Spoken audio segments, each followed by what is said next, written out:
The idea then of this lecture today is to take this idea that I've been talking about pretty much every single session so far. The idea of approaching something conceptually. Okay, that's the key idea. And what I'm really doing is thinking that if we can get our head around this idea, it should be able to get us up towards the highest level, level 6, which is what we're looking for. Now, the main thing here that I'm looking for is this. I've cut and pasted this from a mark scheme. This is in AO1, the central thing that talks about your overall response to the task that they set you. And this is what it says for level 6. It says that what they're looking for is a critical, exploratory, conceptualized response to the task and to the whole text. So what I want to get across to you here today is, if you're not completely sure what we mean by conceptualizing, exactly what we mean by that, and looking at an example and how that works. So in terms of defining a concept, the concept is an abstract idea. That's the best way of thinking about it. Okay, so it's not a fluid, not an obvious idea, not straightforward. It's being able to hold an abstract idea in our head. That's quite a complex thing to do. To conceptualize your response is to form that abstract idea about the text, about the task, and to be able to use that at the heart of something. Now, a lot of, as I said, what I've done in previous lectures here is to talk through you conceptualized ideas about these main texts. But here, the focus is going to be on how we actually can apply that in our own work. Now, let me give an example to begin with. We're going to look at other examples in more depth later.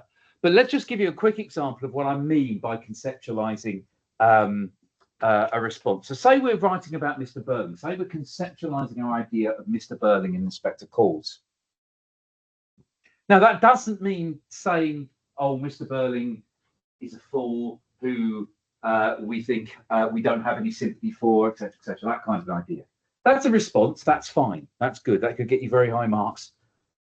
But if we're going to conceptualize him, we're going to generally take a step back, and we're going to think from the position of J.B. Priestley himself. Now, obviously, we can't know what Priestley intended, but we can have a good go at working out what it seems from having read the play. Now, bearing in mind that the play is quite obviously a play with a message, a play that is trying to achieve something. Therefore, so are all the characters. And we stop and we think, well, every single one of those characters has been invented and shaped by J.B. Priestley for a reason. He could have made a character like anything, but he made one like Mr. Burling.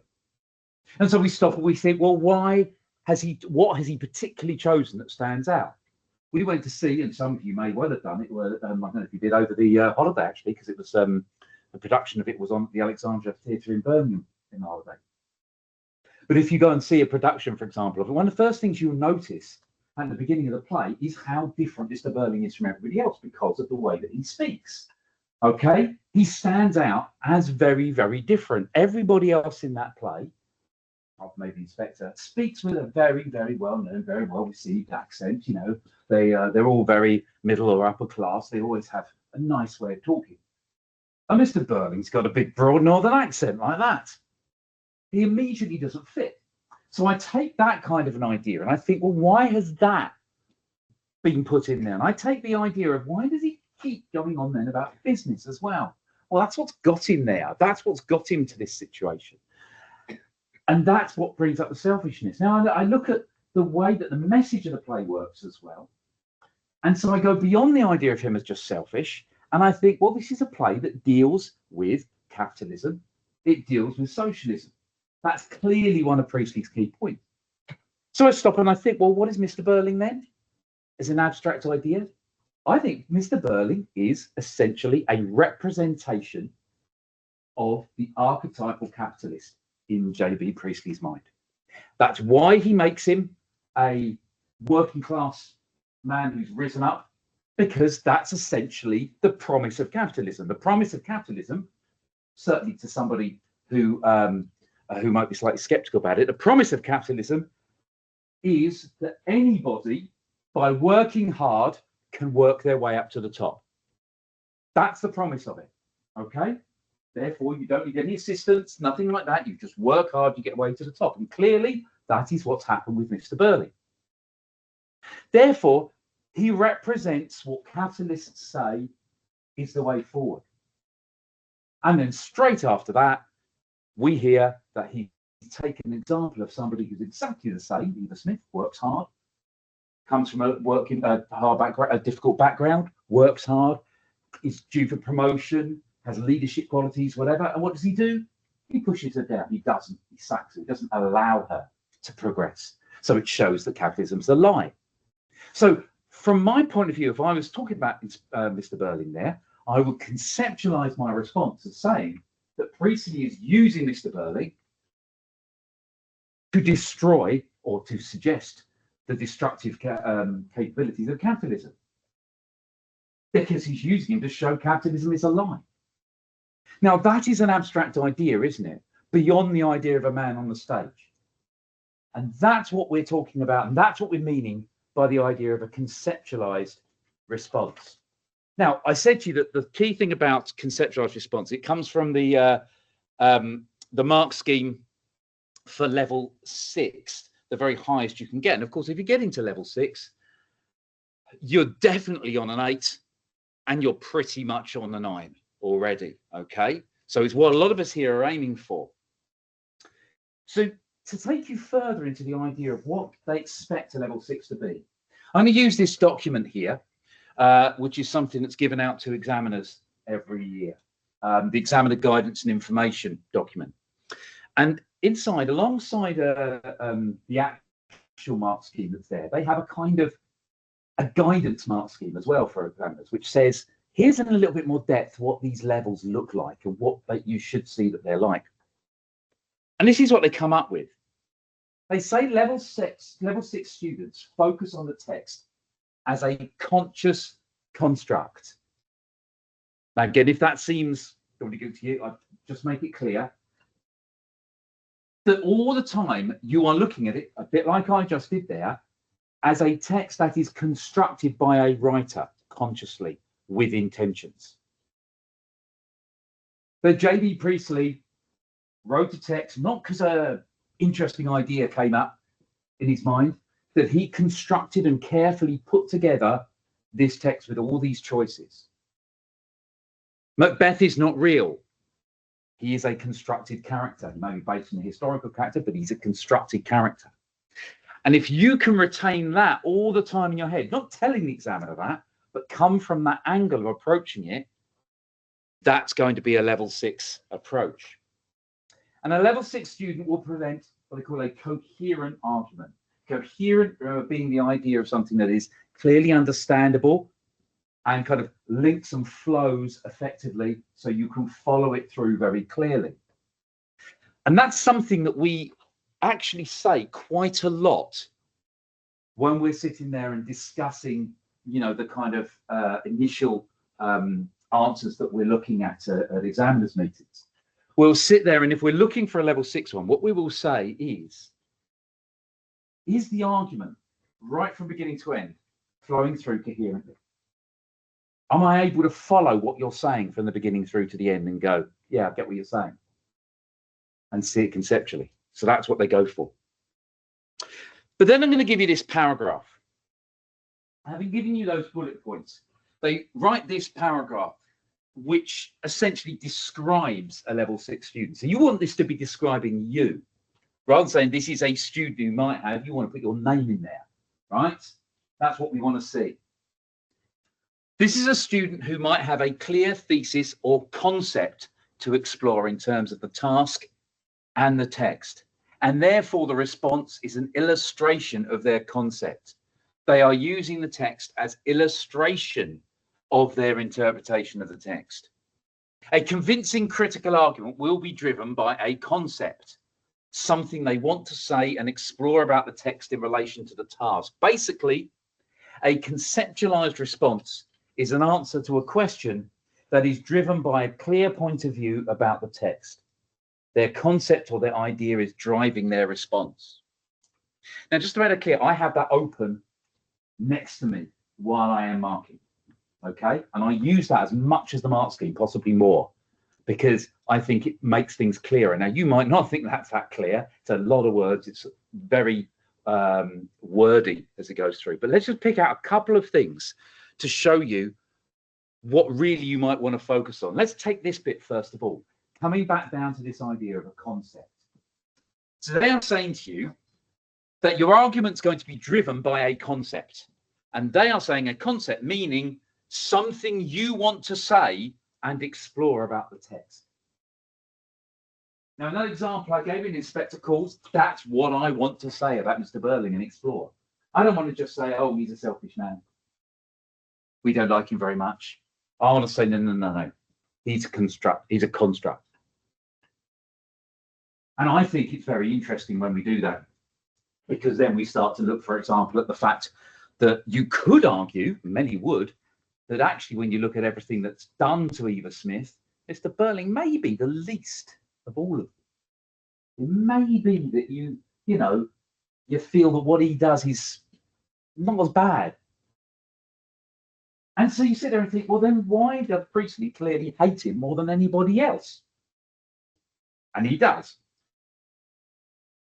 And I think it's because he is essentially a class traitor.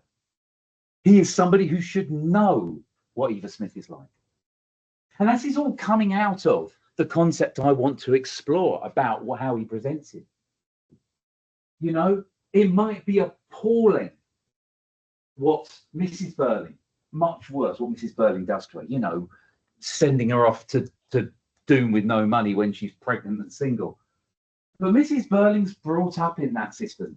She doesn't really have a clue. You can see from her language, she doesn't really even see Eva as a particularly human person. Arthur knows. Arthur's been there himself, and he knows and understands, and he still won't take any responsibility. And therefore, I see why Priestley treats him that way, and why he makes him so much worse, why he has the inspector shout at him and tell him to shut up and cut him off, which he doesn't do to anyone else. That's what it means. Something I want to say and explore about the text that is a response to what I've been asked. Now, just above that, it also makes this point that when what you'll be doing is using the text, of course, if you're going to get to level 6, you do need to know these texts backwards. You know, you need to really, really have control of them. They're using the text as an illustration of your interpretation of the text. So when you've got that interpretation, the way you use the text is to say, here, I'll show you this. Now, like I was just doing then, I'm telling you my view of Mr. Burling and his relationship, and I'm bringing in moments from the text. I'm bringing in moments when he does treat him that way, and I'll be doing it even more. I'll be bringing in the points where he cuts him off. I'll be bringing in, you know, don't start stammering and yammering at me, man. I'm losing all patience with you people. When he actually really loses his temper, and it's at Mr. Burling. Therefore, that's how the text is used within a conceptual response. And of course, they sum it up at the end. Basically, the point they're making is a conceptualized response. We sum it up as an answer to a question that's driven by a clear point of view. So you've got a clear point of view, that's conceptual, and that you let that drive your answer, that's what they're looking for. And so the big thing at the end is this, the big summary of it, is that concept or idea is driving your response. You don't just come up with it all the way through. I can see it driving what you're doing. And that's what I'm going to look at with you in an example now. How you just not just construct a thesis, a conceptualized thesis, but how you let that drive your response the whole way through. So I'm going to take this idea here, focusing the text of conscious constructs. I'm going to take this set here with Shakespeare, with a question on Macbeth, which was from a couple of years ago. Okay, Macbeth as a male character who changes during the play. Now, that question, like so many of their questions, they're never trying to they're never trying to trick you. They're not trying to say, aha, do you spot this? Do you notice this? What they're interested in is the idea that you can take this as what they call, they always refer to it this way, as a stimulus. This is there, and it's like, where do you go from here? Take it where you want. Now, I'll show you what I mean by an example here. Look, you notice it says two things up here. It says, how far is he a character who changes during the play? Yeah, okay, that's straightforward. How far does Macbeth change during the play? But then it throws in the word male. Now, you could get 30 out of 30 for this without mentioning male or masculinity at all, right? And just really write something brilliant about his change. But the male is there as an invitation to you, and that's another word that they like to use. It's an invitation. Do you want to go down that line? That might help with the conceptualizing. Is it important that he's male? Is it important that he changes? Does he change as a male during the play? Now, I did a which you can look up last year about this idea of Macbeth, really focusing on Macbeth in Act 5 and the sense of how I feel he changes. Actually, no, I did it 2 years ago, which was quite convenient because it was just ahead of this actually coming up. But you could go back and see that, and you see what I feel about this, certainly conceptually. But if I'm trying to come up with this, what I want to do, come up with my response, what I want to do is I want to form a deeper idea. And I'm going to give you a way in potentially to that right now. Okay. First of all, I'm taking these broader ideas. Okay. I'm taking the idea, first of all, Macbeth is a constructed character, right? So if I'm looking at him as a character who changes during the play, I'm not saying he's like this and then he's like this because he's not real. I'm looking at the way Shakespeare has presented his change and why he's done so. So I start to think of things. I think, first of all, a key, level of knowledge when I'm looking to get up to level 6, it's a tragedy. I'm sure many of you have studied the idea of the genre of tragedy. He is the protagonist of a tragedy, and therefore we know what's going to happen. So did his audience at the time. They knew tragedies. They know, when you walk in and it's the tragedy of Macbeth, Macbeth's going to die at the end. It's not a surprise. Macbeth's going to do something wrong and he's going to fall from grace and it's going to end in his death. That's what you're going to see. So I think to myself, one of the parts of him as a tragedy, one of the key things of protagonists in a tragedy is that at the end they have to realize that they were wrong. They have to come to a realization that it was all pointless. They should never have gone and done this. So that's something for me that comes about the changes during the play. So I'm gathering that together conceptually. He needs to do that. He does realize at the end. But at the same time, I'm thinking about that maleness, and I'm thinking, yeah, there's a massive focus in this play on violence and on masculinity, right from the start, especially at the start. So the maleness is attached to this. And of course, the violence and masculinity is still there at the end. He is still incredibly violent at the end, and he is still being incredibly male. In fact, you might say he may have gone off from that a little bit and come back to it. So I'm thinking, does he change or does he actually go back to where he began? I want to think about the role of the supernatural in it. So I'm thinking about all these different elements that might affect my answer. Does he change? Is he brought to change by supernatural forces? How much effect do they have on the change that happens with him? And what about the role of his wife? How significant is she in this idea? So the way he's been constructed, these are 4 key things I want to consider. So that's where I begin. So having focused on the idea of him as a conscious construct, how is he being constructed as a male character who changes? I now want to come and bring that into a coherent argument. Remember, what is a convincing critical argument driven by a concept, right? Something you want to say and explore. So we come back to this and those ideas I've got. I've thought through him as a construct. I've thought through the construct of the play and some of the things I want to focus on. Now I want to focus on the task. Now, of course, remember, starting with this conversation, I haven't given you the conversation that goes with it because certainly in this exam that you're going to be doing, just under 2 weeks time on the Monday. Both of them, of course, are extract to whole text questions. And I certainly would always, and I think I've already covered this in previous ones, I would always start by constructing a conceptual argument based nothing to do with the extract, based purely on this in the whole play, because otherwise it's a bit messy and strange. So I think about the whole play first. I take away starting this conversation, think about that first, and then I'll bring the conversation in later. So I want to start then with my initial reaction. So a reminder, I've just come up with things about the constructed character that go with the sense of the change. So what's my initial reaction to that question? How far is he a male character who changes during the play? So having thought about what I've just seen there, the violence and all that, and other people in there, the role of his wife, the way that his wife is pushing the masculinity side of it as well to try and get there, my gut reaction is that masculinity defines him,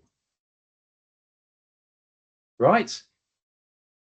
And that his resulting ambition for power, which I'm linking to masculinity, he feels he needs to have power because it's masculine, is what causes the change in him. Okay? So that's my gut reaction. Now, this is where I think you've got to think carefully about how we construct a coherent argument. Many of you would stop at this point and go, "Whoa, that's good. I like that. Let's get going with that." I don't. I start asking myself questions, or what I actually do is I use conjunctions that make me go further. I first of all go, and. Okay, that's true. And what? Let's take this further. And what would I add to that? Okay, what would I add to that? Well, others define him through his masculinity. That's what I'd say. Not just he's defined. They all do, don't they? Right at the beginning of the play. You've got people going, "Oh, what a man. What a great man you are. What a brave man you are. Great." And his wife defines him by that. She uses it against him. So I'm going deeper.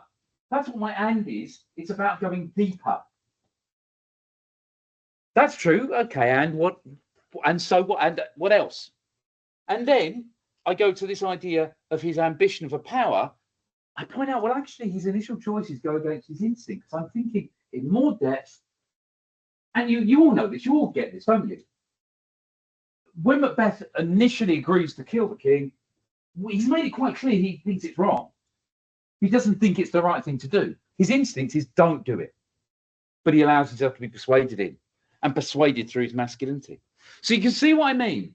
Gut reaction, and then I go, but. Now this is intended to then make me think, is there a different way of looking at this? Not completely the opposite side, but is there a way I can actually interpret this slightly differently? So what I go for here is, okay, that's all true, but as he then gains that power afterwards, I would say, as he changes, his decision-making loses touch with reality. So the but allows me to just come at it from a different angle. Not change your mind, a different angle.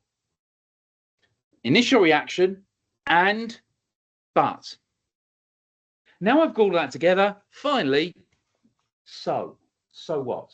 So what does that mean overall? As a male character changing in play, I say, okay, so if we put that together, we can say that he is being defined by his masculinity causes him to go against his instincts, resulting in him increasingly losing touch with reality. How far does Shakespeare present Macbeth as a male character who changes during the play? He's defined by his masculinity, and that causes him to go against his instincts, so he gradually loses touch of reality over the play. That's my answer. I've taken it where I want to go. It's conceptual. That's definitely looking at him as a construct and looking at things from the outside. So remember, I first of all took the central topic as a construct and thought to myself, and that's what a lot of you will do in your revision in preparation. What do I have to think about him? What's Shakespeare doing about him? What influences my response? I had initial reaction. I went, and, but, so. Just to make sure I develop further. Now, I'm not saying everyone needs to do that. I'm saying it gives you an example of how I build something that is conceptual, convincing, and with thinking in more depth, critical. Okay? So, let's look at how that looks then if I then start to write this. I take, first of all, my thesis statement. And my thesis statement only comes with this preparation. And by the way, that pretty much is as much preparation as I would do in the actual moments. Remember, you really only have about, well, obviously I don't take the conversation, I have to take the extract, but you only really have about 7 minutes before you need to get writing. 10 maximum. So here is my thesis statement. And it's in the structure that if you, again, are used to my approach, you will recognize. I often talk about the idea, write your thesis statement as something but something, right? The yet stands in place for the but here, where I make an initial statement and then look a little more depth. So here we go. Shakespeare creates Macbeth as a character who's defined by his masculinity, causing him to act against his instincts in murdering Duncan to fulfill his ambitions. Yet, as the play develops, these instincts disappear and we see him become increasingly out of touch with reality. It's a conceptual approach. It deals with all we've said about him being a constructed character, about looking at this from a conceptualized point of view, and it also creates a plan. Two sections, so I main answer. That bit, this bit. The first sentence and the second sentence. The first sentence is my first section. I'm going to argue that. I'm going to use the text as an illustration of that idea. And then I'm going to move on to the second part, which, as you can see, is a little bit more challenging and difficult to write. And again, I'm going to use the text and illustration there. Now, remember, one of the key things here is that the concept needs to drive the response. So each of those two sections needs to stay focused around that argument and going deeper. So I use topic sentences. You haven't heard of those before, I haven't used that term before. The initial sentence at the beginning of a section that starts it all off. And here is my first topic sentence for the first section. In the first act, Shakespeare establishes Macbeth as admired for his bravery and violence, feeding his fatal flaw of ambition to the point where his wife can use his desire to be a strong male against him. Now, I think that's an effective topic sentence. Why? Because I reckon pretty much all of you in here could write the rest of that section now. Because that tells you what is being argued, which is directly what's being said here, and it makes it quite clear the way I'm going to do it. How he's established in the first act, how it feeds his ambition, and how his wife uses it against him. And that allows me to keep that central to what I'm saying. Now, what about when I get to the but section? Here we go. There's my topic sentence for that. And so, from the point of becoming king onwards, we see this rabid ambition overwhelm him so that he ends up caught between an awareness of his failings and a willingness to fight at all costs. Again, it's taking that, it's going deeper, and it's setting up a section you could write. I'm saying that his ambition overwhelms him I'm saying that in the end, in Act 5, he ends up halfway between a character who realizes, and if you know your Act 5, you'll be revising, you'll know this, a character who realizes that he's messed up. Remember what I wrote initially? The idea of the realization of his failings. And that willingness he has to fight at all costs. I'm sure you'll remember constantly he ends up talking about fighting till his flesh is hacked from his bones and things such as this. Now, what that creates is a spine to the answer, a spine to the answer that is developing and following through that conceptualized answer I've come up with. This is not easy, of course it's not. Otherwise, you know, everyone will pick up level 6. And there's plenty of ways of getting to a level 6. But this keeps that argument at the heart and then will allow me to use the text to illustrate that. Not to bring in things because I happen to remember them, to use the extract in each case and to use the rest of the play in each case to illustrate what I'm saying and explore that. Incidentally, what I've done here is a very good and effective revision tool for any of you. Take a question for the best, for whatever task, build yourself a thesis statement, and then write your two topic sentences. Means you don't have to write the entire essay, but you practice this idea of building up responses. And of course, you may be lucky and that idea might come up as well. So that's me showing you how you can make sure that that concept or idea is driving your response. It's the driver. You put it in the driver's seat and you're teaching it to drive. Now, all very well, we focused on Macbeth there. So very quickly at the end, what I want to do is then think, okay, that's one type of thing. That's an extract to whole text, right? That'll work within Christmas Carol. That'll work probably just as well with Inspector Calls. What about when you're doing a comparison? What about when you've got the power and conflicts? Well, let's just apply this idea to a different question. Once again, I've picked poppies here, basically because it's quite a possible one to come up this year. So here, if you can't see it effectively, the question is, compare how poets present the effects of conflict on people in Poppies and in one other poem from Power and Conflict. And Poppies is printed.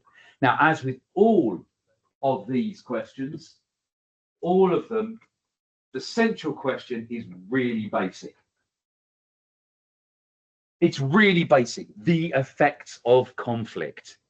It's really simplistic. Of course, it's really simplistic. It's really simplistic because you lot are in there trying to push up to your grade 9s. And there's a bunch of people in there who are hoping to scrape into a grade 1.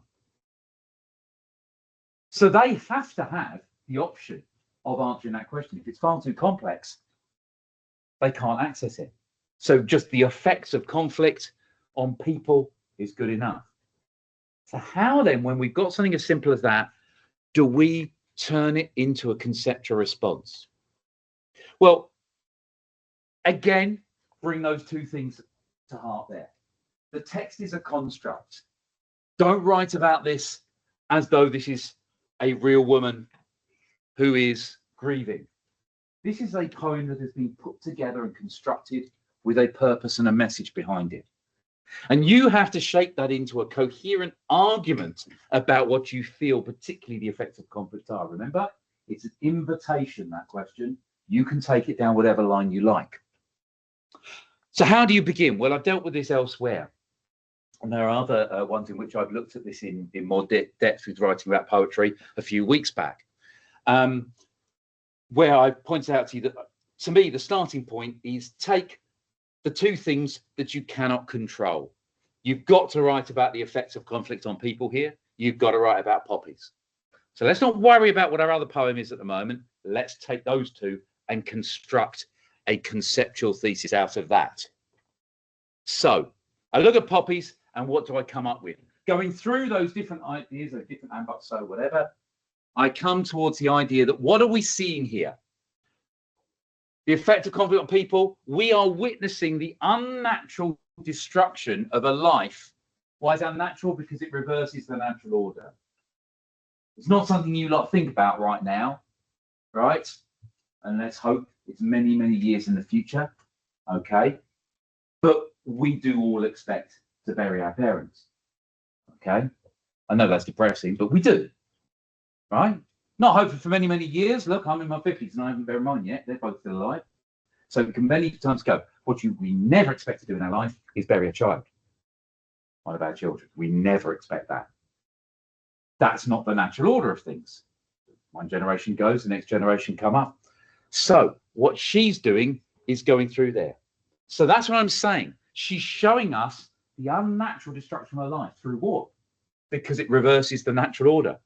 And I'm saying that the mother is unable to move beyond her loss. If you remember this part, remember where she ends up at the end. She ends up at the thing hoping he's going to come back, ends up at the war memorial hoping he's going to come back. So there's my conceptual response to the effect of conflicts on people. Okay? And now I choose my second poem. What fits in with that concept? What fits in with that idea? Not what do I want to write about, what fits in well with that concept? Unnatural destruction of life, going beyond the natural order, difficulty coping, exposure. That's where I've gone. And now when I'm taking the second poem, I'm looking at it purely as a connection to the first. Not on its own merits, purely as a connection to the first here. So, what's my connection? The soldiers see their lives as worthless. Just as her life is being destroyed, they see their lives as worthless.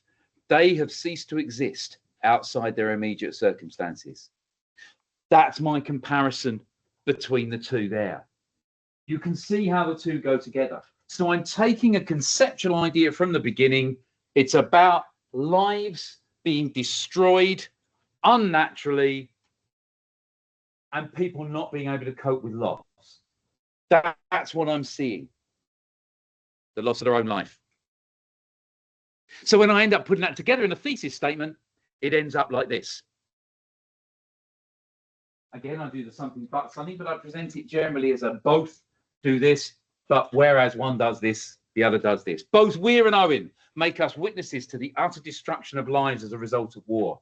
Weir's mother figure is unable to live a life beyond constantly reliving the loss of her son to war, while Owen's soldiers see their lives as non-existent beyond the trenches. Once again, the plan is there. First section, I'm going to look at that. Going to look at how Weir does that. Then I'm going to look at how Owen does that. Second section, I'm going to look at Weir doing that. And then I'm going to look at Owen doing that. It sets it all out and it organizes for me my structure to allow that concept to keep flowing. And I'll tell you something, if an examiner, or if I sit down and I read an opening statement like that, I'm sitting there thinking to myself, this is going to be a high response. You don't want to be over clever. You just want to think conceptually. It's a difficult thing, and I hope it makes sense to you. And I hope it gives you a sense. You do need to practice it. You do need to think about it.